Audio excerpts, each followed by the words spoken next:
저는 남편을 잃고 나서 벌써 3년째 혼자 이 민박집을 운영하고 있습니다. 바닷가 언덕 위에 자리한 이 집에서 남편과 함께 시작했던 꿈이었죠. 이제는 저와 혜미 단둘이 남았어요.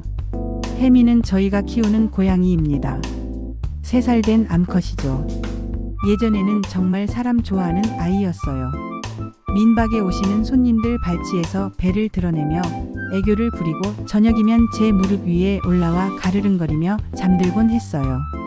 남편이 살아계실 때는 더욱 그랬습니다. 남편이 바다에서 돌아오면 가장 먼저 달려가 반겨주던 게 혜미였거든요. 하지만 요즘 혜미는 많이 달라졌습니다. 반년 전부터였을까요? 갑자기 기운이 없어지기 시작했어요. 예전처럼 활발하게 뛰어다니지도 않고 손님들한테 관심도 보이지 않아요. 밥도 예전만큼 먹지 않습니다. 하루 종일 창가에 앉아서 바다만 바라보고 있죠. 특히 이상한 건 혜미가 요즘 자꾸 바닷가 방파제 근처에서만 시간을 보낸다는 거예요. 아침에 일어나면 어김없이 그곳에 가 있고 해가 질 때까지 거기 앉아 있어요. 제가 불러도 쉽게 오지 않습니다. 마치 뭔가를 기다리는 것 같아요. 처음에는 단순히 나이가 들면서 성격이 변하는 건가 싶었어요. 고양이도 그런 게 있다고 하잖아요. 하지만 시간이 지날수록 점점 더 이상해졌습니다. 밤마다 창문 앞에서 바다를 바라보며 낑낑거리는 소리를 내더라고요. 처음엔 단순히 외로워서 그러는 줄 알았는데 자세히 보니 그게 아니었어요. 혜미가 우는 날이면 유독 바다가 거칠어지는 것 같았어요. 파도 소리도 평소보다 크게 들렸고요. 혹시 혜미가 날씨를 미리 아는 건 아닐까 생각해봤지만 그것도 아니었습니다. 맑은 날에도 비가 오는 날에도 상관없이 그랬거든요. 저는 혹시 혜미가 남편을 그리워하는 건 아닐까 생각했어요. 남편이 평소 자주 가던 방파제 근처에서 시간을 보내는 걸 보면서 말이에요. 남편은 어부였습니다. 매일 새벽에 나가서 해질 무렵 돌아오곤 했죠. 그런데 3년 전 그 사고가 있고 나서는 더 이상 돌아오지 못했어요. 남편은 바다에서 사고를 당했습니다. 그날도 평소처럼 어업을 나갔다가 돌아오지 못했어요. 해경에서 나흘 동안 수색했지만 끝내 시신도 찾지 못했죠. 바다가 가져간 거라고 했어요. 저는 그때부터 바다가 무서워졌습니다. 남편을 앗아간 바다가 이제는 혜미까지 이상하게 만드는 것 같아서요. 혜미를 보고 있으면 마음이 아팠어요. 예전처럼 장난스럽게 굴어주면 좋을 텐데 요즘은 제가 쓰다듬으려 해도 슬쩍 피해버려요. 밥그릇 앞에 앉아서도 몇 입 먹다가 그만두고 다시 바다로 향하죠.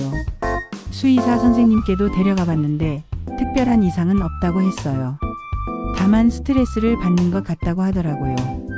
고양이도 우울증에 걸릴 수 있어요. 환경 변화나 충격적인 일을 겪으면 그럴 수 있습니다. 수의사 선생님 말씀이었어요. 남편이 돌아가신 후 혜미도 많이 힘들었을 거라는 생각이 들었습니다. 그래도 시간이 지나면 괜찮아질 줄 알았는데 갈수록 더 심해지는 것 같아서 걱정이었어요. 민박 손님 중에 고양이를 좋아하시는 분들이 계세요. 그런 분들이 혜미에게 관심을 보이시면 저도 기뻤거든요. 하지만 요즘 혜미는 사람들을 피해요. 예전처럼 무릎에 올라오지도 않고 손님들이 부르면 오히려 더 멀리 도망가 버려요. 어느 날 저녁 저는 혜미를 찾으러 방파제로 갔어요. 역시나 그곳에 앉아 있더라고요. 바다를 바라보며 가만히 있는 모습이 왠지 쓸쓸해 보였어요. 제가 다가가자 혜미가 고개를 돌렸는데 그 눈빛이 예전과 달랐어요. 마치 뭔가 알고 있는 것 같은 그런 눈빛이었어요. 혜미야, 뭘 기다리고 있는 거니? 저는 혜미를 안아 올리며 물었어요. 혜미는 제 품에서도 계속 바다를 바라봤습니다. 그 시선을 따라 저도 바다를 봤는데 평소와 다름없는 잔잔한 바다였어요. 혜미에게는 제가 보지 못하는 뭔가가 보이는 걸까요? 그날 밤에도 혜미는 창문 앞에서 울었어요. 평소보다 더 애절하게 들렸습니다. 저는 잠을 이루지 못하고 혜미 옆에 앉았어요. 혜미의 털을 쓰다듬어 주면서 말했죠. 혜미야, 무슨 일이야? 나한테 말해줘. 하지만 혜미는 대답 대신 더욱 슬픈 소리로 울 뿐이었어요. 남편의 기일이 돌아왔습니다. 벌써 3년이라는 시간이 흘렀어요. 매년 이맘때면 마음이 무거워지는데 올해는 유독 더 그랬습니다. 혜미 때문이었죠. 혜미의 이상한 행동이 계속되면서 저도 점점 불안해지고 있었거든요. 남편의 묘는 바닷가 언덕 위에 있어요. 시신을 찾지 못해서 빈 무덤이지만 저는 그곳을 남편이 잠들어 계신 곳이라 생각해요. 바다가 내려다 보이는 곳이라 남편도 좋아하실 것 같더라고요. 성묘를 갈 때마다 혜미도 함께 데려가곤 했는데 평소엔 조용히 따라오기만 했어요. 그런데 그날은 달랐습니다.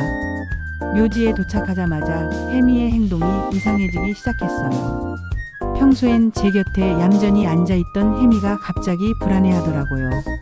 계속 킁킁거리면서 냄새를 맡더니 묘비 주변을 빙빙 돌기 시작했어요. 혜미야, 왜 그래? 저는 혜미를 달래려고 했어요. 하지만 혜미는 제 말에 아랑곳하지 않고 계속 어딘가를 찾는 듯한 행동을 보였습니다. 마치 뭔가 중요한 걸 찾고 있는 것 같았어요. 제가 묘비 앞에서 향을 피우고 절을 하는 동안에도 혜미는 주변을 계속 돌아다녔어요. 그러더니 갑자기 묘비 뒤편으로 달려가더라고요. 거기는 모래사장이 있는 곳이었어요. 바다와 가까운 쪽이라 모래가 많이 쌓여 있었죠. 혜미가 그곳에서 뭔가를 하는 소리가 들렸어요. 저는 성묘를 마치고 혜미를 찾으러 갔는데 깜짝 놀랐습니다. 혜미가 모래를 미친 듯이 파고 있었거든요. 앞발로 계속 파내면서 야웅야웅 울어대고 있었어요. 혜미야, 안 돼. 저는 급히 혜미를 말렸어요. 하지만 혜미는 멈추지 않았습니다.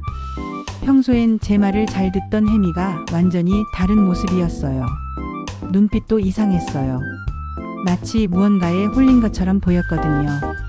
저는 혜미를 안아 올리려 했지만 혜미가 발톱을 세우며 저항했어요. 평생 저한테 그런 적이 없던 혜미였는데 말이에요. 그때 정말 놀랐습니다. 혜미가 저를 핥히기까지 했거든요. 피가 날 정도는 아니었지만 충격이었어요. 혜미야, 정말 왜 그러는 거야? 저는 당황스러웠어요. 혜미의 행동을 이해할 수가 없었거든요. 묘지에서 모래를 파는 고양이라니 처음 보는 일이었어요. 그것도 그렇게 필사적으로 말이에요. 한참을 그렇게 하더니 혜미가 갑자기 멈췄어요. 그리고 파낸 구멍을 빤히 바라보더라고요. 저도 궁금해서 들여다봤는데 별다른 건 보이지 않았어요. 그냥 모래뿐이었죠. 혜미는 구멍 주변에서 계속 킁킁거렸어요. 뭔가 냄새를 맡는 것 같았습니다. 저는 혜미를 달래려고 부드럽게 말했어요. 혜미야, 이제 집에 가자. 여기서 뭐 하는 거야? 그제야 혜미가 제 쪽을 돌아봤어요. 하지만 여전히 눈빛이 이상했습니다. 불안하고 초조해 보였어요. 집으로 돌아오는 길에도 혜미는 계속 뒤를 돌아봤어요. 마치 뭔가 놓고 온 것이 있는 듯한 모습이었죠. 저는 혜미의 행동이 점점 더 이상해지는 것 같아서 걱정이 되기 시작했어요. 혹시 정말 어딘가 아픈 건 아닐까 싶었거든요. 그날 밤이 더 심각했어요. 혜미가 계속 창문 너머로 바다를 바라보며 울어댔거든요. 평소보다 훨씬 크고 애절한 소리였어요. 마치 누군가를 부르는 것 같았습니다. 저는 잠을 잘 수가 없었어요. 한밤중에도 혜미는 멈추지 않았어요. 야옹야옹 울다가 가끔씩 끽끽거리는 소리도 냈어요. 그런 소리는 처음 들어봤거든요. 정말 이상했어요. 저는 혜미가 무서워지기 시작했습니다. 이게 정말 제가 아는 혜미가 맞나 싶었어요. 새벽 3시쯤 되어서야 혜미가 조금 조용해졌어요. 하지만 여전히 창가에서 바다를 바라보고 있었죠. 저는 혜미 옆에 앉아서 물었어요. 혜미야, 도대체 뭘 보고 있는 거니? 혜미는 잠깐 제 쪽을 보더니 다시 바다로 시선을 돌렸어요. 그때 저는 이상한 생각이 들었어요.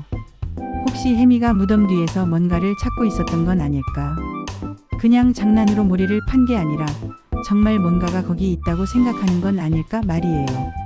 하지만 그게 뭘 수 있을까요? 무덤 뒤 모래사장에 뭐가 있겠어요. 아침이 되자 혜미는 또 방파제로 향했어요. 저는 따라가 봤는데 혜미가 어제와 같은 자리에 앉아서 바다를 바라보고 있었어요.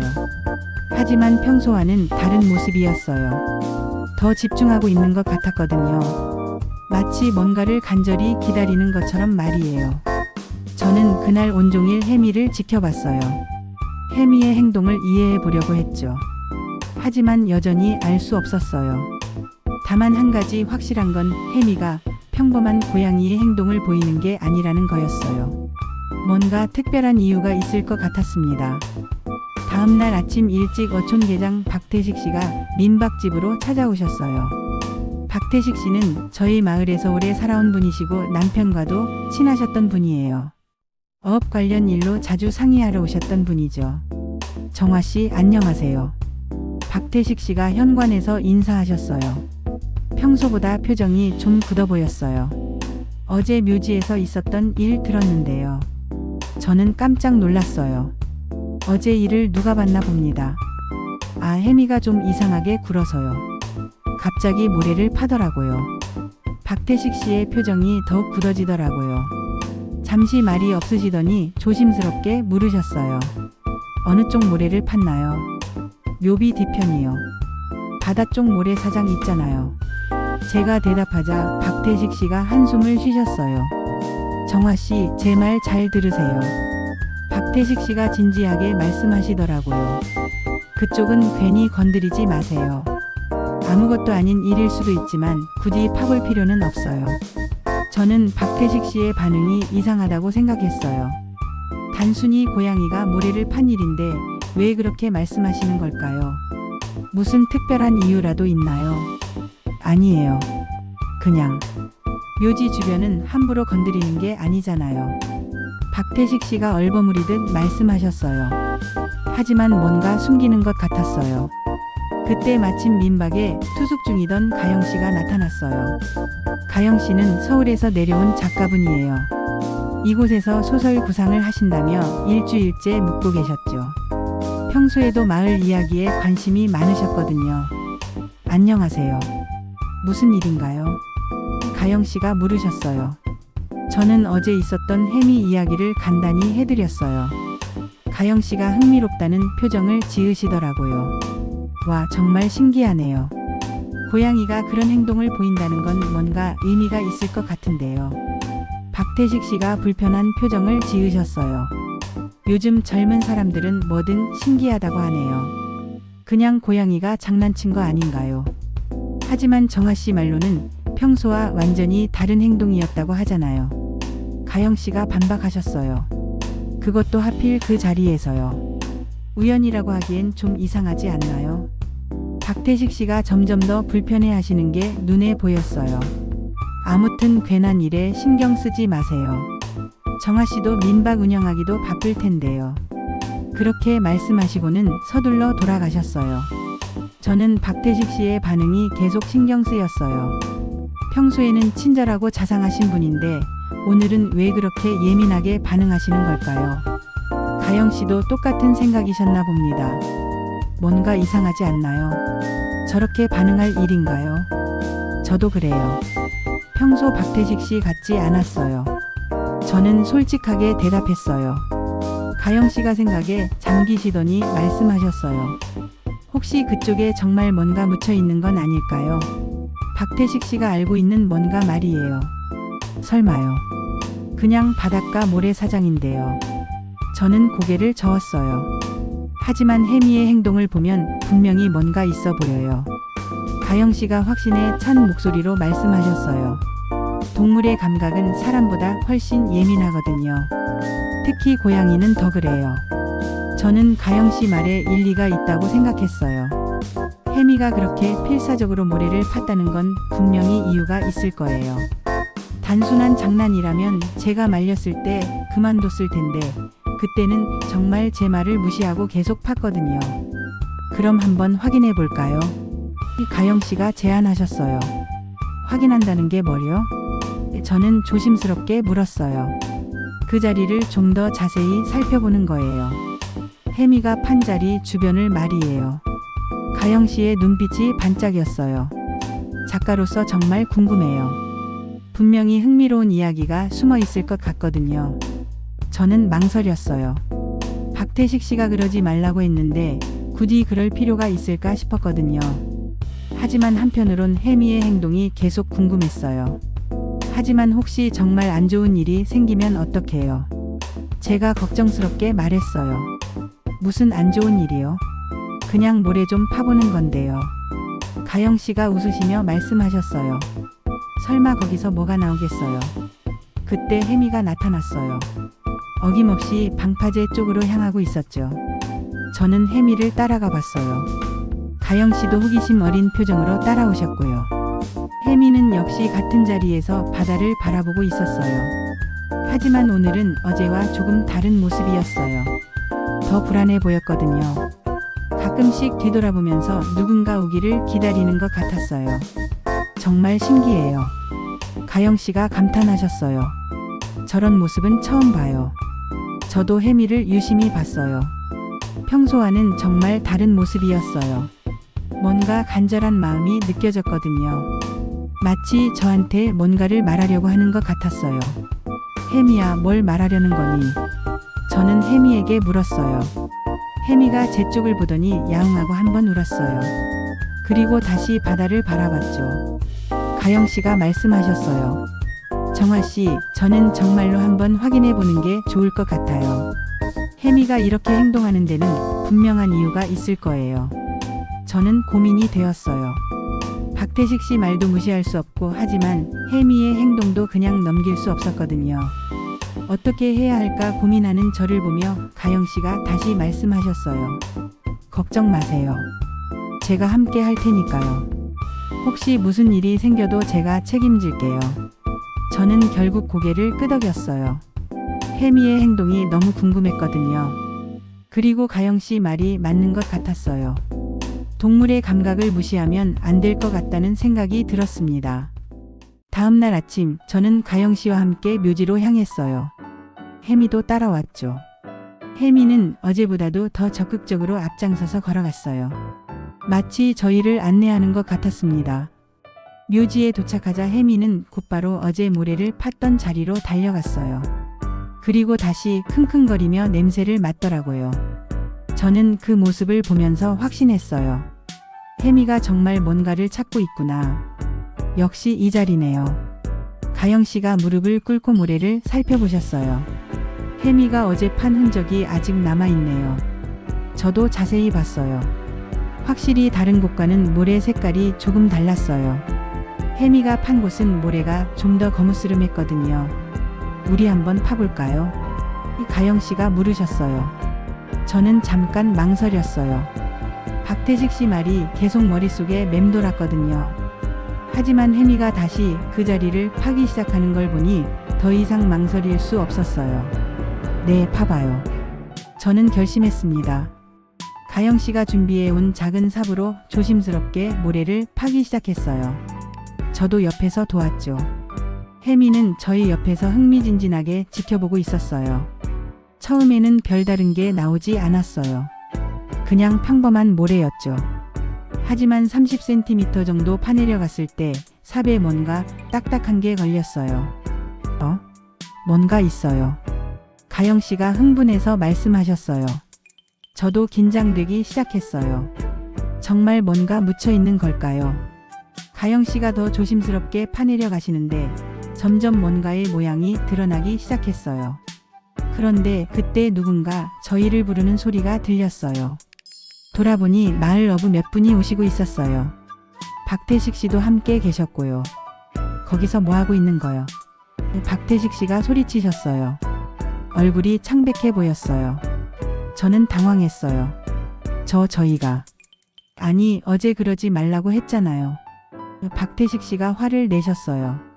그때 어부 한 분이 저희가 파고 있던 구멍을 보시더니 얼굴색이 변하셨어요. 이거 진짜 뭔가 있네요. 박태식 씨도 어쩔 수 없이 가까이 오셨어요. 그리고 구멍을 들여다보시더니 한숨을 깊게 쉬셨어요. 이미 시작한 거 어쩔 수 없네요. 박태식 씨가 체념한 듯 말씀하셨어요. 계속 파봅시다. 저는 박태식 씨의 반응이 이상하다고 생각했어요. 화를 내시다가 갑자기 포기하시는 것 같았거든요. 마치 이미 무엇인가를 알고 계신 것 같았어요. 어부 몇 분이 도와주셔서 작업이 빨라졌어요. 더 큰 삽으로 주변 모래를 치우시니까 금세 뭔가의 전체 모양이 드러났어요. 상자네요. 한 어부분이 말씀하셨어요. 정말 나무 상자였어요. 꽤 오래된 것 같았어요. 표면이 많이 상해 있었거든요. 바닷물에 오래 잠겨 있었던 것 같은 모습이었어요. 조심해서 꺼내봅시다. 박태식 씨가 지시하셨어요. 상자를 꺼내는 데는 시간이 좀 걸렸어요. 생각보다 무거웠거든요. 4명의 어부분이 함께 들어야 할 정도였어요. 드디어 상자를 완전히 꺼내자 저는 긴장되기 시작했어요. 혜미가 상자 주위를 빙빙 돌면서 계속 킁킁거렸어요. 분명히 이걸 찾고 있었던 거예요. 혜미의 감각이 맞았던 거죠. 열어볼까요? 가영 씨가 조심스럽게 물으셨어요. 박태식 씨가 잠깐 망설이시더니 고개를 끄덕이셨어요. 어차피 여기까지 온 거 확인해야죠. 상자의 자물쇠는 이미 많이 부식되어 있었어요. 조금만 힘을 주니까 쉽게 부러뜨릴 수 있었어요. 박태식 씨가 조심스럽게 상자 뚜껑을 열었어요. 상자 안에는 여러 가지 물건들이 들어 있었어요. 가장 먼저 눈에 띈 건 녹슨 다이빙 장비였어요. 산소통과 마스크, 그리고 오리발까지 있었어요. 모두 오래되어 보였죠. 그 다음에 나온 건 비닐봉지에 쌓인 신분증이었어요. 가영 씨가 조심스럽게 꺼내서 살펴보셨어요. 김민수라고 되어 있네요. 저는 그 이름을 들어본 것 같았어요. 어디서 들었더라. 그런데 박태식 씨의 표정이 급격히 어두워지는 게 보였어요. 민수. 박태식 씨가 중얼거리셨어요. 혹시 아시는 분인가요? 제가 물었어요. 박태식 씨가 잠깐 말이 없으시더니 고개를 끄덕이셨어요. 제 조카예요. 저는 깜짝 놀랐어요. 박태식 씨 조카라고요? 8년 전에 실종됐어요. 박태식 씨가 어려운 표정으로 말씀하셨어요. 바다에서 사고를 당해서. 그때 가영 씨가 상자에서 또 다른 걸 꺼내셨어요. 두꺼운 공책 같은 거였어요. 표지에 항해일지라고 적혀 있었고요. 저는 그걸 보는 순간 가슴이 쿵했어요. 그 글씨체가 너무 익숙했거든요. 이거 우리 남편 것 같아요. 저는 떨리는 목소리로 말했어요. 박태식 씨와 어부분들이 모두 저를 봤어요. 저는 일지를 받아서 첫 페이지를 펼쳤어요. 역시 남편의 글씨였어요. 정말 남편 글씨예요. 저는 확신했어요. 그럼 이 상자에 남편 물건이 들어있다는 얘기인가요? 그런데 왜 박태식 씨 조카 신분증과 함께 있는 거죠? 저는 점점 더 혼란스러워졌어요. 가영 씨가 상자를 더 살펴보시더니 또 다른 물건들을 발견하셨어요. 손전등과 밧줄, 그리고 작은 메모 쪽지들이 있었어요. 이것들도 다이빙 장비인 것 같네요. 한 어부분이 말씀하셨어요. 수중 작업용으로 보여요. 저는 남편의 일지를 펼쳐보고 싶었지만 이 자리에서 읽기엔 너무 많은 사람들이 있었어요. 그리고 박태식 씨의 표정이 계속 어두워지고 있어서 뭔가 심각한 일인 것 같았어요. 일단 이걸 어떻게 할까요? 가영 씨가 물으셨어요. 박태식 씨가 잠깐 생각하시더니 말씀하셨어요. 정화 씨, 그 일지를 가져가세요. 남편분 것이니까요. 다른 건 제가 맡아서 처리하겠어요. 저는 일지를 꼭 안고 고개를 끄덕였어요. 하지만 마음속으론 온갖 궁금증이 생겼어요. 남편과 박태식 씨 조카 사이에 무슨 일이 있었던 걸까요? 혜미가 제 발치에서 야옹하고 울었어요. 마치 잘했다고 칭찬해 달라는 것 같았어요. 저는 혜미를 쓰다듬어주며 속으로 생각했어요. 혜미가 정말 이걸 찾으려고 했던 거구나. 그날은 그렇게 마무리됐어요. 상자는 박태식 씨가 가져가셨고 저는 남편의 일지만 들고 집으로 돌아왔어요. 가영 씨도 함께 오셨죠. 정말 신기한 일이었어요. 가영 씨가 감탄하셨어요. 혜미가 정말 대단해요. 저도 그렇게 생각했어요. 혜미가 아니었다면 이 일지를 영영 못 찾았을 거예요. 그런데 이 일지에는 도대체 무엇이 적혀 있을까요? 남편이 돌아가시기 전 마지막 기록일 텐데 말이에요. 집으로 돌아온 저는 남편의 항해 일지를 펼쳐보기 전에 한참을 망설였어요. 3년 동안 남편의 마지막 흔적을 찾지 못해서 아쉬워했는데 이렇게 갑자기 나타나니까 오히려 무서웠거든요. 혜미가 제 무릎 위에 올라왔어요. 오랜만에 보는 친근한 모습이었어요. 마치 임무를 완수한 뒤 안도하는 것 같았습니다. 혜미야, 고마워. 저는 혜미를 쓰다듬으며 말했어요. 내가 찾아준 거구나. 일지의 첫 페이지를 넘겼어요. 남편의 익숙한 글씨체가 나타났습니다. 날짜를 보니 3년 전 남편이 돌아가신 그달의 기록이었어요. 남편은 매일매일의 업 활동을 꼼꼼히 기록해 놓았어요. 날씨, 조류, 어획량 같은 것들 말이에요. 처음 몇 페이지는 평범한 일상 기록이었습니다. 하지만 사고 당일 며칠 전부터 기록이 달라지기 시작했어요. 남편이 뭔가 고민하고 있었던 것 같았거든요. 박태식 형이 찾아왔다. 민수 이야기를 하는데 표정이 이상했다. 뭔가 숨기는 게 있는 것 같다. 저는 이 부분에서 멈췄어요. 민수는 박태식 씨 조카 이름이었죠. 그럼 남편이 사고 나기 전에 이미 민수 이야기를 들었다는 얘기인가요? 다음 페이지를 넘겨봤어요. 민수가 실종된 지 벌써 일주일이 됐다. 해경 수색도 중단됐다고 한다. 하지만 박태식 형은 계속 이상하다. 뭔가 더 있는 것 같은데 말을 하지 않는다. 저는 점점 더 궁금해졌어요. 남편이 왜 민수 실종 사건에 관심을 가졌던 걸까요? 며칠 뒤 기록을 보니 더 구체적인 내용이 나왔어요. 오늘 민수 친구들을 만났다. 민수가 실종되던 날 이상한 말을 했다고 한다. 뭔가 큰 돈을 벌 수 있는 일이 있다고 하지만 위험할 수도 있다고 했다는 거다. 저는 가슴이 두근거리기 시작했어요. 뭔가 심상치 않은 일이 있었던 것 같았거든요. 계속 읽어보니 남편이 직접 조사를 시작했다는 내용이 나왔어요. 민수가 마지막으로 목격된 곳은 서쪽 방파제 근처다. 그날 밤 그쪽에서 이상한 불빛이 보였다는 증언도 있다. 뭔가 수상하다. 남편이 이렇게 적극적으로 조사를 했다는 걸 저는 전혀 몰랐어요. 그때는 그냥 평범하게 업을 나간다고만 생각했거든요. 사고 당일 기록을 보니 더욱 놀라웠어요. 오늘 밤 직접 확인해 보기로 했다. 박태식 형은 말리지만 민수를 그냥 포기할 수는 없다. 다이빙 장비를 준비했다. 저는 손이 떨렸어요. 남편이 그날 밤 다이빙을 하러 간 거였어요. 저는 전혀 몰랐어요. 평소처럼 업을 나간다고만 생각했는데요. 다음 페이지에는 더 충격적인 내용이 적혀 있었어요. 민수를 찾았다. 하지만 이미 여기서 글씨가 흐려져서 읽기 어려웠어요. 물에 젖었던 흔적이 있었거든요. 박태식 형이 숨긴 이유를 알겠다. 민수와 함께 이상한 물건들이. 여기서 기록이 끊어졌어요. 다음 페이지는 아예 찢어져 있었고요. 마지막 페이지에는 간단한 메모만 있었어요. 만약 내가 돌아오지 못하면 이 일지를 정화에게 전해달라. 진실을 알아야 한다. 저는 일지를 덮고 한참을 생각했어요. 남편이 박태식 씨 조카를 찾으러 갔다가 사고를 당한 거였어요. 그리고 뭔가 중요한 걸 발견했던 것 같은데 그게 뭔지는 알 수 없었어요. 가영 씨가 걱정스럽게 물으셨어요. 뭐가 적혀 있나요? 저는 일지 내용을 가영 씨에게 들려드렸어요. 가영 씨도 놀라셨어요.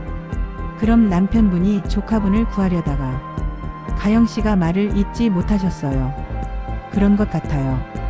저는 눈물이 날 것 같았어요. 남편이 남을 도우려다가 목숨을 잃었다는 걸 이제야 알게 됐거든요.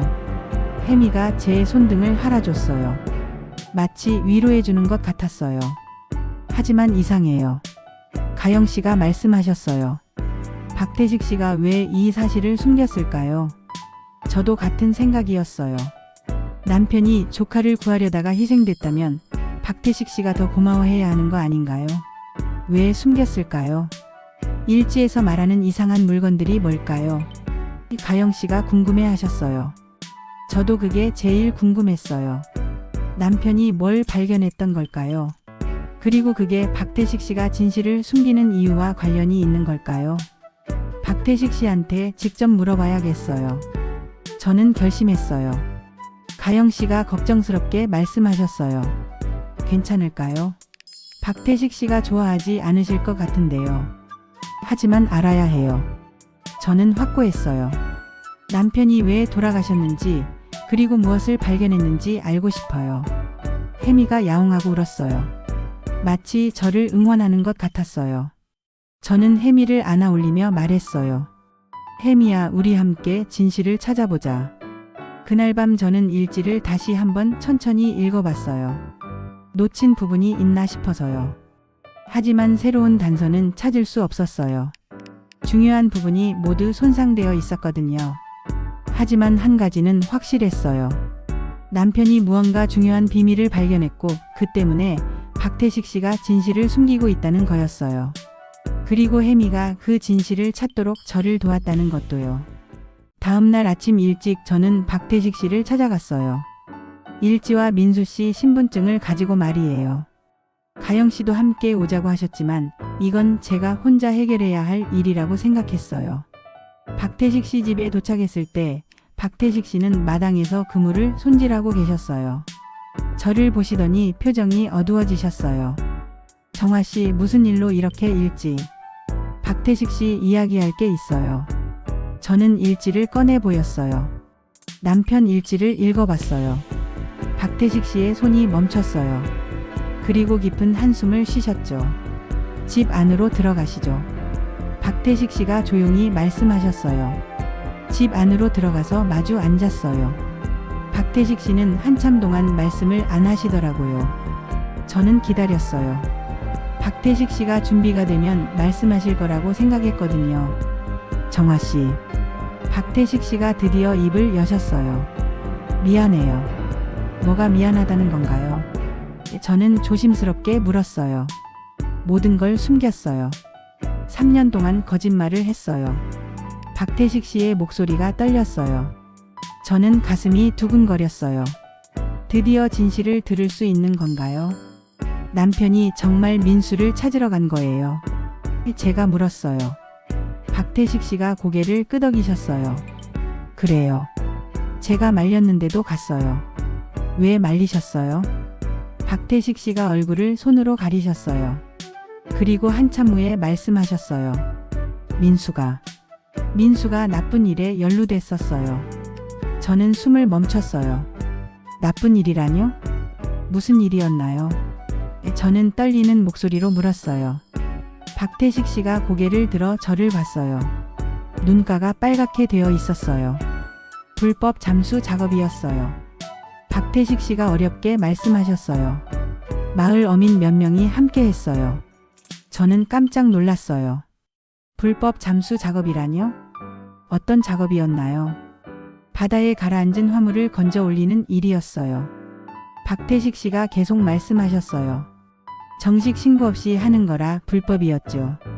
하지만 돈이 많이 됐어요. 저는 이해하기 시작했어요. 그래서 민수 씨가 친구들에게 큰 돈을 벌 수 있다고 했던 거구나. 그런데 사고가 났나요? 네. 박태식 씨가 고개를 끄덕이셨어요. 민수가 잠수하던 중에 의식을 잃었어요. 다른 어민들이 건져 올렸지만 이미 늦었어요. 저는 가슴이 아팠어요. 어린 나이에 그런 일을 당했다니. 그럼 민수 씨는? 네, 죽었어요.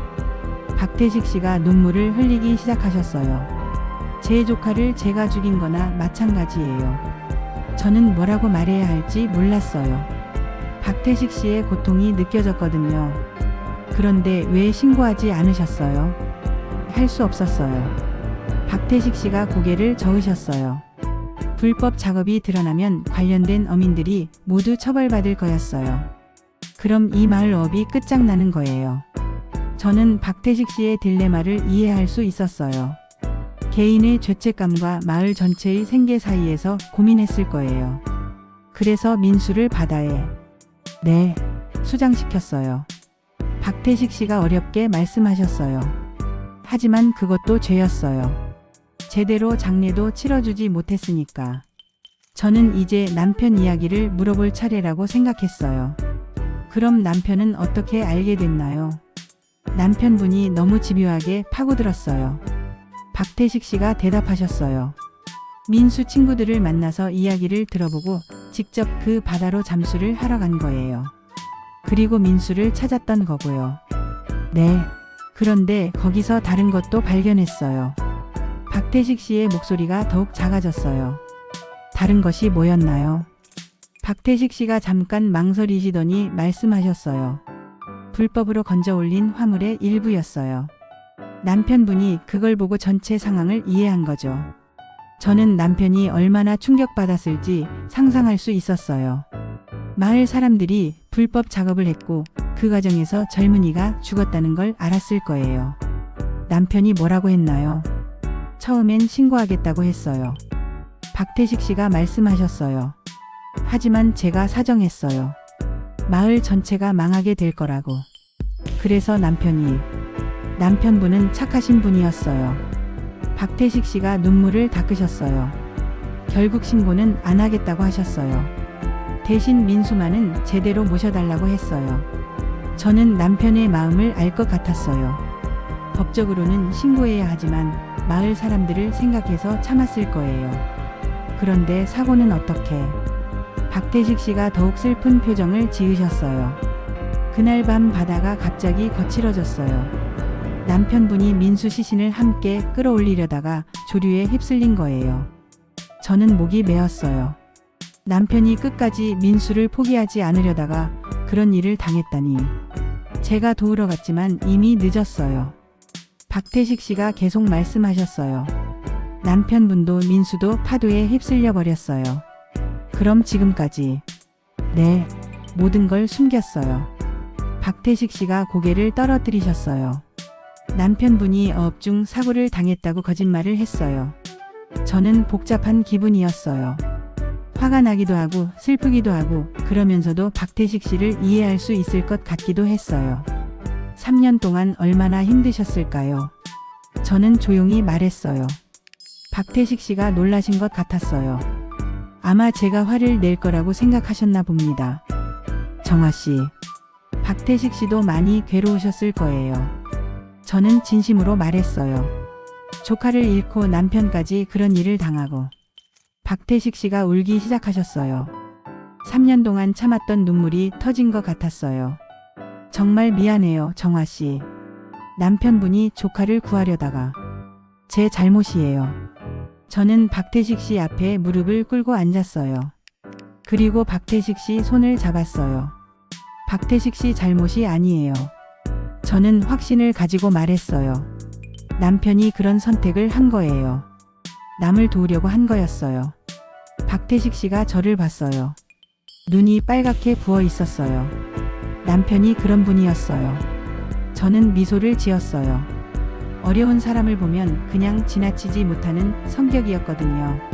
하지만 남편이 후회했을 거라고 생각하지 않아요. 저는 단호하게 말했어요. 오히려 민수 씨를 끝까지 포기하지 않아서 다행이라고 생각했을 거예요. 박태식 씨가 한참 동안 울으셨어요.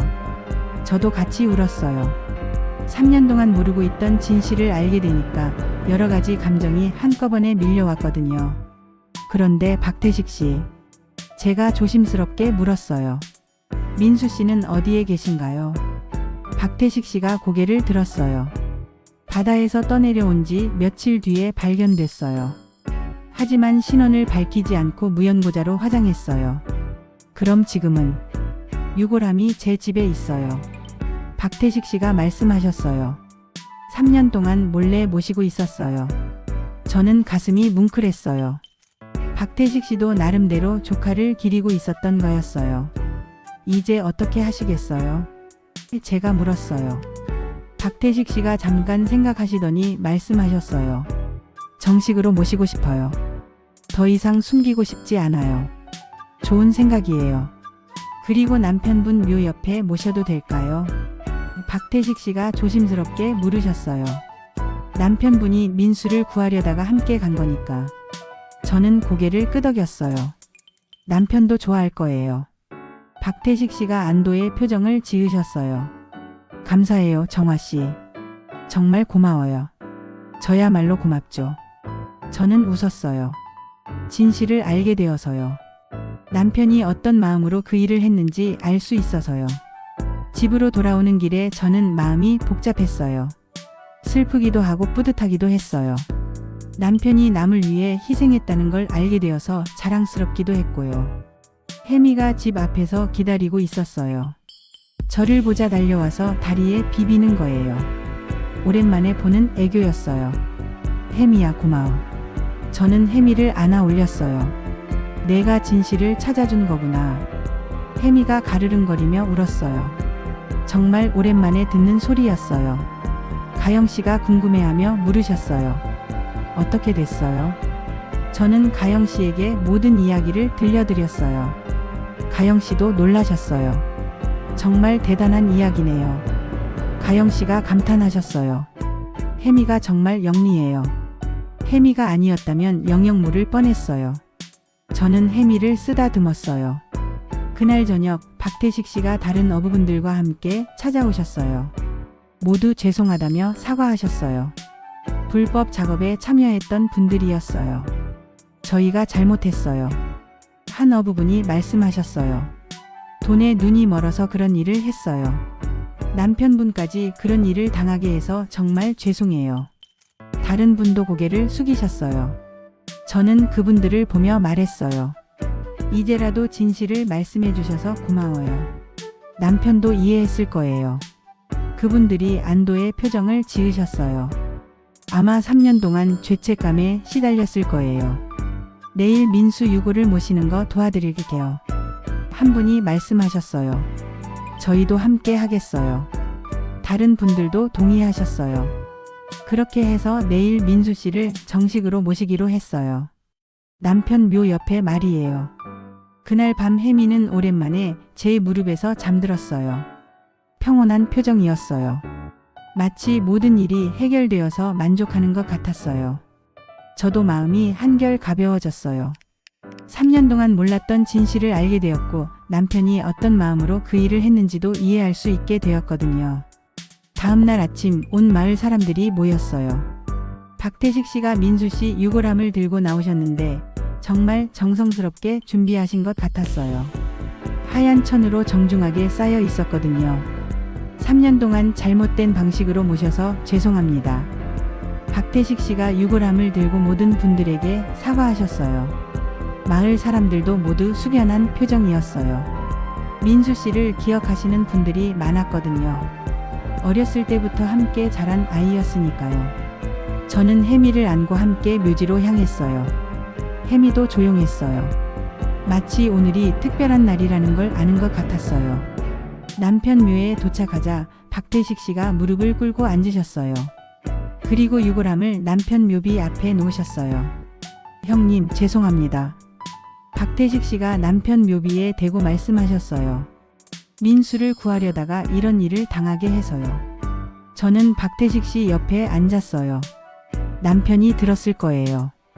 그리고 이해했을 거고요. 박태식 씨가 고개를 들어 저를 봤어요. 정아 씨 정말 고마워요. 이렇게 받아주셔서요. 저야말로 고마워요. 저는 진심으로 말했어요. 진실을 말해주셔서요. 다른 어부분들도 하나둘씩 다가와서 절을 하셨어요. 남편 묘비와 민수 씨 유골함 앞에서 말이에요. 형님, 죄송합니다. 민수야, 미안하다. 이런 말들이 계속 들렸어요. 저는 그 모습을 보면서 마음이 뭉클했어요. 3년 동안 얼마나 괴로워했을까 싶었거든요. 혜미가 제 품에서 내려와 유골함 앞으로 갔어요. 그리고 그 앞에 앉아서 한참을 있더라고요. 마치 민수 씨에게 인사하는 것 같았어요. 혜미도 아는 것 같네요. 가영 씨가 옆에서 말씀하셨어요. 정말 그런 것 같았어요. 혜미가 유골함을 바라보는 눈빛이 남달랐거든요. 박태식 씨가 일어나서 말씀하셨어요. 민수 무덤을 여기에 만들겠어요. 형님 옆에요. 저는 고개를 끄덕였어요. 좋은 생각이에요. 마을 사람들이 모두 도와주셔서 작업이 빨리 진행됐어요. 남편 묘 옆에 민수 씨를 위한 자리를 만들고 작은 묘비도 세웠어요. 묘비에는 김민수라는 이름과 함께 바다를 사랑한 청년이라고 적었어요. 박태식 씨가 직접 쓰신 글귀였어요. 모든 준비가 끝나자 간단한 추도식을 했어요. 마을 이장님이 추도사를 해주셨고 박태식 씨도 말씀하셨어요. 민수야, 이제야 제대로 모셔드린다. 박태식 씨가 눈물을 흘리며 말씀하셨어요. 삼촌이 미안했다. 저도 한마디 했어요. 민수 씨, 우리 남편과 함께 편히 쉬세요. 남편이 끝까지 포기하지 않고 찾아주려고 했어요. 혜미가 두 무덤 사이에서 잔잔하게 울음소리를 냈어요. 슬프지만 평온한 소리였어요. 마치 모든 게 해결되어서 안도하는 것 같았어요. 가영 씨가 이 모든 순간을 사진으로 남겨주셨어요. 이런 의미 있는 순간을 기록해야 해요. 가영 씨가 말씀하셨어요. 추도식이 끝나고 모든 분들이 헌화를 했어요. 저는 남편 묘와 민수 씨 묘에 각각 꽃을 올렸어요.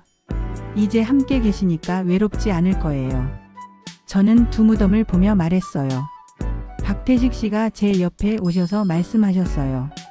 정화 씨, 앞으로도 잘 부탁드려요. 민수를 돌봐주세요.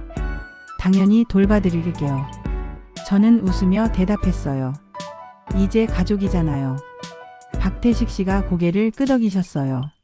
그리고 정화 씨, 무슨 일 있으면 언제든 말해요. 제가 도울 수 있는 일이 있으면 뭐든지 하겠어요. 고마워요, 박태식 씨. 마을 사람들이 하나둘씩 집으로 돌아가셨어요. 저는 혜미와 함께 무덤 앞에 조금 더 있었어요. 혜미가 두 무덤을 번갈아 가며 바라봤어요. 그리고 저를 보며 야옹하고 울었어요. 마치 이제 다 끝났어라고 말하는 것 같았어요. 그래, 혜미야. 이제 다 끝났어. 저는 혜미를 쓰다듬으며 말했어요. 가영 씨가 다가오셔서 말씀하셨어요. 정화 씨, 이 이야기를 소설로 써도 될까요? 정말 감동적인 이야기예요. 저는 잠깐 생각해 봤어요. 좋아요. 많은 사람들이 이런 이야기를 알았으면 좋겠어요. 고마워요. 정말 좋은 이야기로 쓸게요. 가영 씨가 약속하셨어요. 해가 지기 시작했어요. 저는 혜미를 안고 집으로 돌아갔어요. 오랜만에 마음이 편안했어요. 그날 저녁 박태식 씨가 마을 어부분들과 함께 찾아오셨어요. 간단한 음식을 준비해 오셨더라고요. 오늘 고생 많으셨어요. 박태식 씨가 말씀하셨어요. 같이 저녁 먹어요. 저는 기쁘게 받아들였어요. 오랜만에 이렇게 많은 사람들과 함께 식사를 하는 거였거든요. 식사하면서 여러 이야기를 나눴어요. 민수 씨 어릴 때 이야기, 남편과의 추억들, 그리고 앞으로의 계획들까지요. 앞으로는 이런 일이 없도록 조심해야죠. 한 어부분이 말씀하셨어요. 그럼요. 법을 어기면 안 되죠. 다른 분도 동의하셨어요. 저는 그분들의 각성을 느낄 수 있었어요.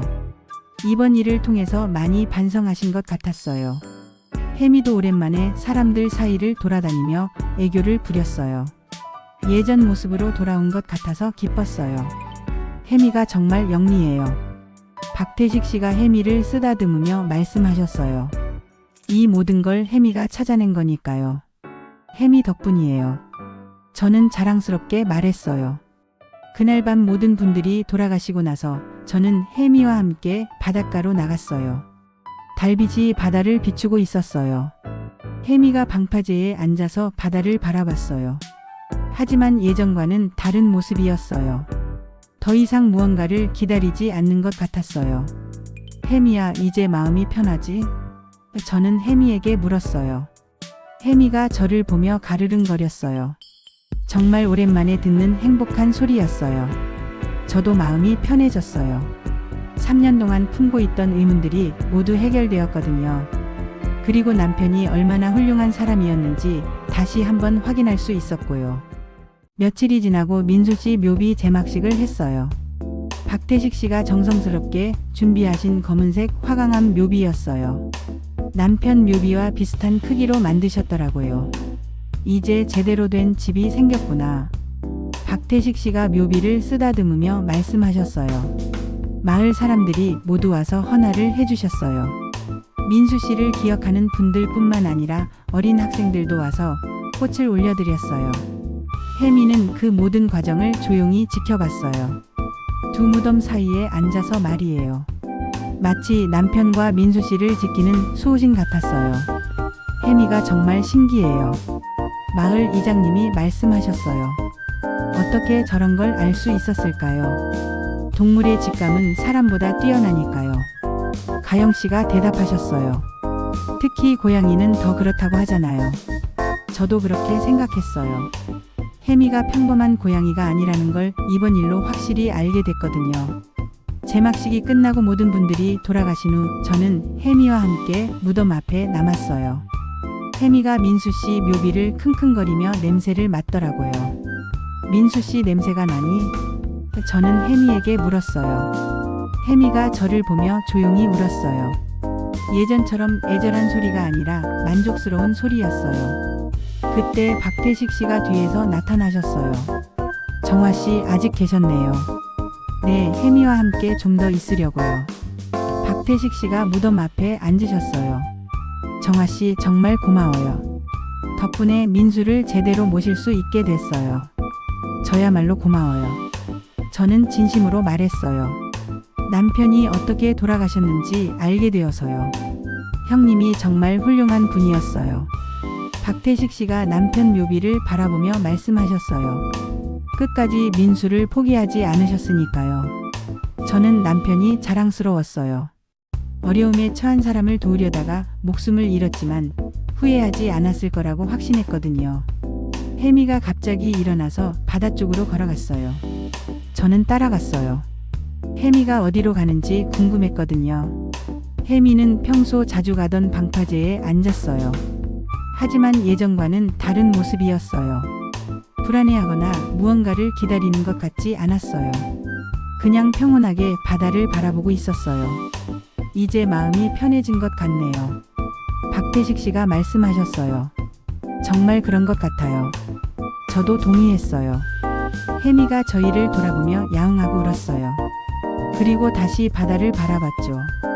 하지만 예전처럼 간절한 모습은 아니었어요. 혜미야, 이제 끝났어. 저는 혜미를 쓰다듬으며 말했어요. 모든 게 제자리를 찾았어.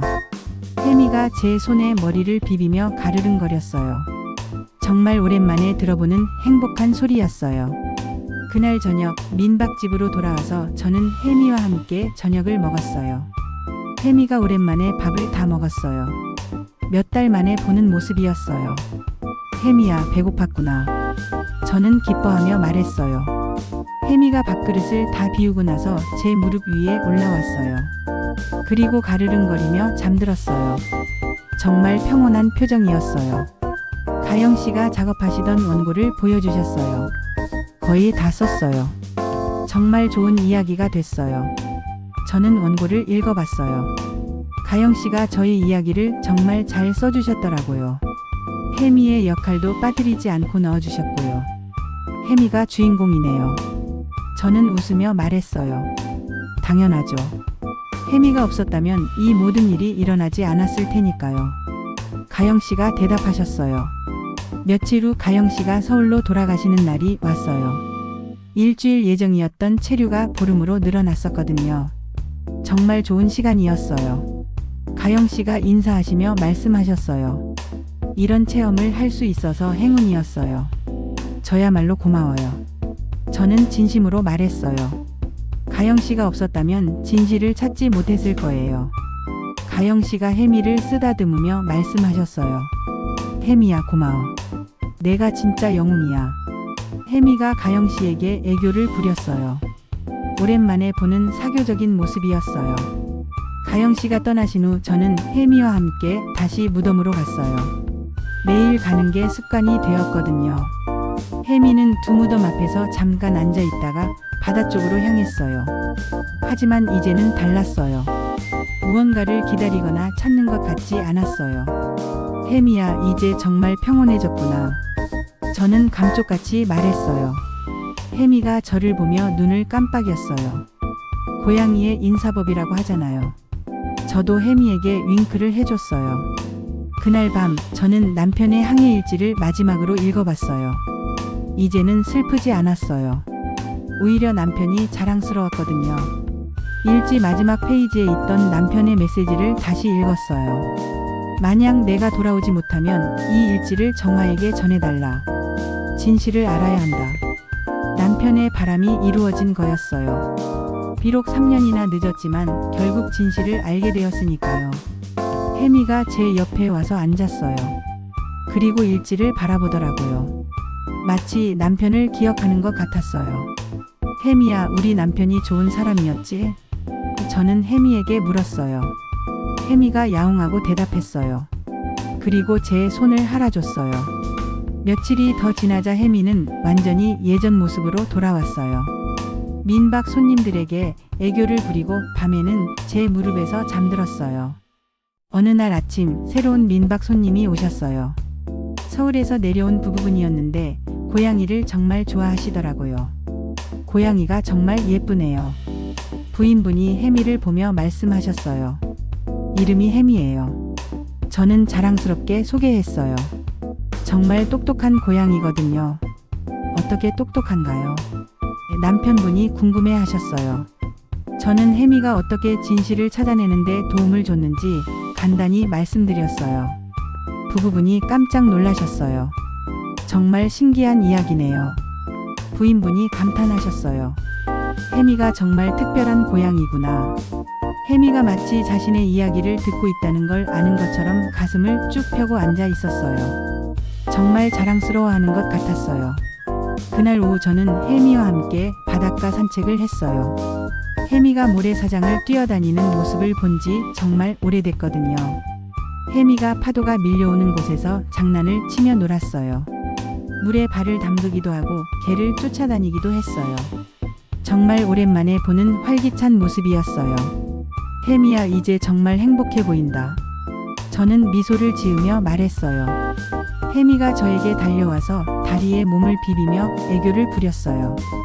그리고 다시 바다로 뛰어갔어요. 저는 혜미를 바라보며 생각했어요. 혜미가 단순히 애완동물이 아니라 진정한 가족이라는 걸요. 남편을 잃고 혼자가 된 저에게 혜미는 없어서는 안 될 존재였어요. 그리고 이번 일을 통해서 혜미가 얼마나 영리하고 충실한 동반자인지 다시 한번 깨달았어요. 저녁 무렵 박태식 씨가 찾아오셨어요. 손에 작은 꽃다발을 들고 계셨어요. 정아 씨, 오늘도 민수한테 인사드리러 가실 거죠? 박태식 씨가 물으셨어요. 네, 항상 저녁에 가거든요. 저는 대답했어요. 저도 함께 가도 될까요? 물론이죠. 저희는 함께 묘지로 향했어요. 혜미도 따라왔어요. 이제는 매일의 일상이 된 거였어요. 묘지에 도착해서 박태식 씨가 민수 씨 묘에 꽃을 올리셨어요. 그리고 한참 동안 조용히 계시더라고요. 민수야, 삼촌이 매일 올게. 박태식 씨가 중얼거리셨어요. 이제 외롭지 않지? 저도 남편 묘에 인사를 드렸어요. 여보, 오늘도 잘 지냈어요. 혜미가 이제 완전히 건강해졌어요. 혜미가 두 묘 사이에서 조용히 앉아 있었어요. 마치 두 분께 인사드리는 것 같았어요. 정아 씨, 박태식 씨가 말씀하셨어요. 앞으로도 계속 이렇게 함께 와도 될까요? 당연히요. 저는 미소를 지었어요. 이제 가족이잖아요. 박태식 씨가 고마운 표정을 지으셨어요. 아마 혼자서 죄책감에 시달리셨을 텐데 이제는 함께 추모할 수 있게 되어서 마음이 편하실 거예요. 집으로 돌아오는 길에 혜미가 먼저 앞장서서 걸었어요. 꼬리를 세우고 기분 좋게 걸어가는 모습이 정말 사랑스러웠어요. 혜미가 정말 달라졌네요. 박태식 씨가 말씀하셨어요. 예전에는 항상 슬퍼 보였는데. 맞아요. 저도 동의했어요. 이제는 완전히 예전 모습으로 돌아왔어요. 민박집에 도착해서 박태식 씨와 작별 인사를 나눴어요. 박태식 씨가 가시고 나서 저는 혜미와 함께 저녁을 준비했어요. 혜미가 제 발치에서 맴돌며 밥을 기다렸어요. 정말 건강한 식욕을 보여줬어요. 혜미야, 많이 먹어. 저는 혜미 밥그릇에 사료를 가득 담아줬어요. 혜미가 맛있게 밥을 먹는 모습을 보니까 저도 기분이 좋아졌어요. 몇 달 동안 걱정했었거든요. 그날 밤 저는 혜미를 품에 안고 창가에 앉았어요. 바다가 달 밑에 반짝이고 있었어요. 혜미야, 고마워. 저는 혜미에게 속삭였어요. 내가 진실을 찾아줘서 정말 고마워. 혜미가 제 품에서 가르릉거리며 응답했어요. 이제 우리 남편도 민수 씨도 편히 쉬실 수 있을 거야. 저는 계속 말했어요. 그리고 우리도 평온하게 살 수 있고. 혜미가 제 얼굴을 할아줬어요. 따뜻하고 부드러운 혀의 감촉이 느껴졌어요. 앞으로도 우리 함께 하자, 혜미야. 저는 혜미를 꼭 안으며 말했어요. 창밖에서는 파도 소리가 잔잔히 들려왔어요. 예전에는 무서웠던 그 소리가 이제는 평온하게 느껴졌어요. 바다가 더 이상 저에게서 뭔가를 앗아가는 곳이 아니라 모든 것을 제자리에 돌려놓는 곳이라는 생각이 들었어요. 혜미가 제 무릎에서 편안하게 잠들었어요. 고요한 숨소리가 들렸어요. 저도 혜미의 따뜻함을 느끼며 마음이 평온해졌어요. 그날 밤 저는 오랜만에 깊이 잠들 수 있었어요. 악몽도 없었고 중간에 깨지도 않았어요. 3년 만에 처음으로 편안한 잠이었어요. 다음날 아침 혜미가 제 얼굴을 하르며 깨워줬어요. 아침 햇살이 창문으로 들어오고 있었어요. 혜미야, 좋은 아침이야. 저는 혜미를 쓰다듬으며 인사했어요. 혜미가 야옹하고 대답했어요. 그리고 창가로 가서 바다를 바라봤어요. 하지만 이제는 다른 의미였어요. 무언가를 기다리는 게 아니라 그냥 아름다운 풍경을 감상하는 거였어요. 저도 혜미 옆에 서서 바다를 바라봤어요. 잔잔한 파도가 햇살에 반짝이고 있었어요. 정말 평화로운 아침이었어요. 혜미야, 오늘도 좋은 하루가 될 것 같다. 저는 혜미에게 말했어요. 혜미가 저를 보며 눈을 깜빡였어요. 마치 동의한다는 표시 같았어요. 그렇게 저희의 새로운 하루가 시작됐어요. 이제는 진실을 알고 있는 상태에서 시작하는 하루였어요. 남편이 어떤 마음으로 그 일을 했는지, 그리고 혜미가 왜 그렇게 행동했는지 모든 것을 이해하고 있는 상태에서 말이에요. 민박집 아래층에서 손님들이 아침 식사를 준비하는 소리가 들렸어요. 저도 내려가서 아침을 준비해야 할 시간이었어요. 혜미야, 우리 아래 가자. 저는 혜미를 부르며 말했어요. 혜미가 저를 따라 아래층으로 내려왔어요. 손님들이 혜미를 보고 반가워하셨어요. 혜미야, 안녕. 어제 온 부부분이 혜미에게 인사하셨어요. 혜미가 그분들에게 다가가서 애교를 부렸어요. 정말 사교적인 모습이었어요. 저는 그 모습을 보며 미소를 지었어요. 혜미가 완전히 건강해졌다는 확신이 들었거든요. 그날부터 저희의 일상이 새롭게 시작됐어요. 매일 아침 혜미와 함께 바닷가를 산책하고 저녁에는 남편과 민수씨 묘에 인사를 드리러 가는 것이 새로운 루틴이 되었어요. 혜미는 이제 다시 예전의 활발하고 사랑스러운 고양이가 되었어요. 민박 손님들의 인기를 독차지하고 있었죠. 어느 날 가영씨에게서 연락이 왔어요. 소설이 출간될 예정이라는 소식이었어요. 정말요? 언제 나와요? 저는 기뻐하며 물었어요. 다음 달에 나올 예정이에요. 제목은 바다의 고양이 혜미로 정했어요. 가영씨가 대답하셨어요. 저는 정말 기뻤어요. 저희 이야기가 책으로 나온다니 혜미도 유명해지는 거네요. 혜미야, 내가 주인공인 책이 나온다. 저는 혜미에게 말했어요. 혜미가 마치 이해한다는 듯이 가슴을 펴고 앉았어요. 정말 자랑스러워하는 것 같았어요. 몇 주 후 가영씨가 완성된 책을 가지고 직접 찾아오셨어요.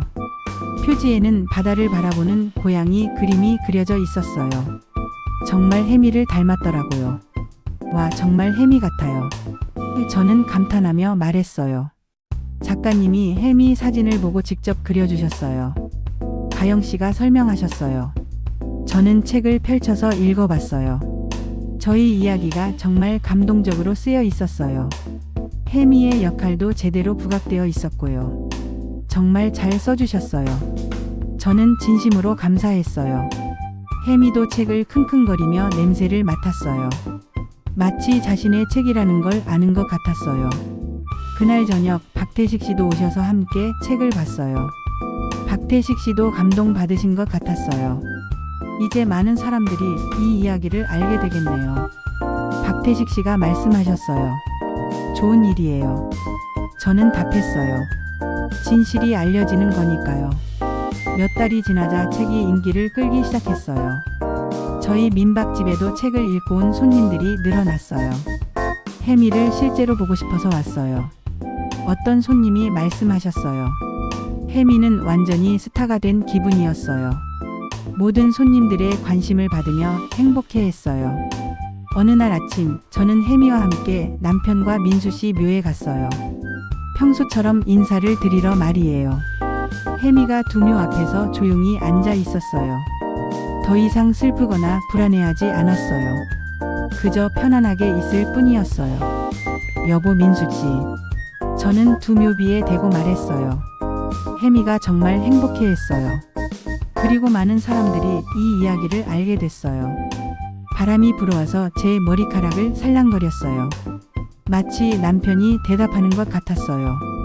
혜미가 제 옆에 와서 앉았어요. 그리고 바다를 바라봤어요. 평온한 표정이었어요. 혜미야, 이제 정말 다 끝났구나. 저는 혜미를 쓰다듬으며 말했어요. 혜미가 저를 보며 야옹하고 울었어요. 그리고 다시 바다를 바라봤어요. 저도 바다를 바라봤어요. 예전에는 무서웠던 바다가 이제는 평온하게 느껴졌어요. 모든 것이 제자리를 찾았으니까요. 그날 오후 저는 혜미와 함께 바닷가를 걸었어요. 혜미가 모래사장을 뛰어다니며 즐거워했어요. 혜미야, 고마워. 저는 혜미에게 말했어요. 내가 없었다면 진실을 알 수 없었을 거야. 혜미가 저에게 달려와서 다리에 몸을 비비며 애교를 부렸어요. 저는 혜미를 안아 올리고 바다를 바라봤어요. 석양이 바다를 황금빛으로 물들이고 있었어요. 이제 우리 평온하게 살자, 혜미야. 저는 혜미에게 속삭였어요. 혜미가 제 품에서 가르릉거리며 응답했어요. 바깥에서는 파도 소리가 잔잔히 들려왔어요. 이제는 그 소리가 저에게 평안을 주었어요. 모든 것이 끝났다는 안도감과 함께 말이에요. 혜미와 저는 그렇게 새로운 시작을 했어요. 진실을 알고 모든 것이 해결된 상태에서의 새로운 시작이었어요. 그리고 혜미는 더 이상 바다의 비밀을 찾는 고양이가 아니라 그냥 저와 함께 행복하게 사는 평범한 고양이가 되었어요. 하지만 저에게는 혜미가 여전히 특별한 존재였어요. 진실을 찾아준 고마운 동반자이자 앞으로도 함께 살아갈 소중한 가족이었으니까요. 그렇게 저희의 이야기는 끝이 났어요. 슬픈 시작이었지만 따뜻한 결말을 맞이한 이야기였어요. 그리고 이 모든 것이 가능했던 건 바로 혜미 덕분이었어요. 바다의 고양이 혜미 말이에요.